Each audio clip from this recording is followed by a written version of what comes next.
Əuzu billahi mineşşeytanirracim. Bismillahirrahmanirrahim. Ramazan ayı boyunca siz əzizlərə Ayətullah Sistani, Ayətullah Xameneyi və Ayətullah Məkarim Şirazi ağaların nəzərləri barəsində bəzi məsələləri çatdırırıq. Bu məsələlərdən biri də niyyət məsələsidir. Əgər bir şəxs Ramazan ayında ümumiyyətlə oruca niyyət etməzsə, yəni Ramazan ayı daxil olub, Ramazan ayıdır, bu şəxs oruc üçün niyyət etmir. Hər halda, yəni hər bir halda, yəni bu şəxsin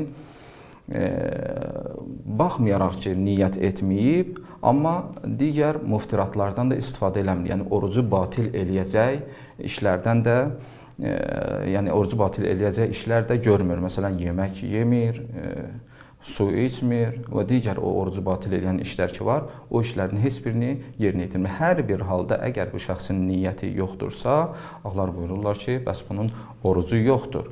Bəs orucu yoxdursa bu şəxsə kəffarə də vacibdir qəzadan əlavə. Buyururlar ki, niyyətə görə hər bir halda əgər bir şəxs niyyətini pozarsa, amma muftiratdan istifadə eləməzsə, buyururlar bu şəxsin Ramazan ayından sonra hər günə görə, yəni niyyət etmədiyi günə görə bir gün qəza orucu vardır, kəffarəsi yoxdur. Fərqi yoxdur, niyyət pozmaq, yəni bütün gün boyu niyyəti pozsun, və yaxud gün əsnasında bir an niyyətindən dönsün, və yaxud niyyətində tərəddüd eləsin, mən oruc tutum, tutmayım, davamlı olum, olmayım, və yaxud da niyyətində riya eləsin, yəni orucu tutması kiməsə görə olsun, özünü kimə göstərməyəsə görə olsun, buyururlar ki, bu şəxsin boynunda qəza orucu vardır, yəni öz orucu batildir, Ramazan ayından sonra bir gün qəza ediləcək, kəffarəsi yoxdur. Vəssalamu aleykum və rəhmətullah.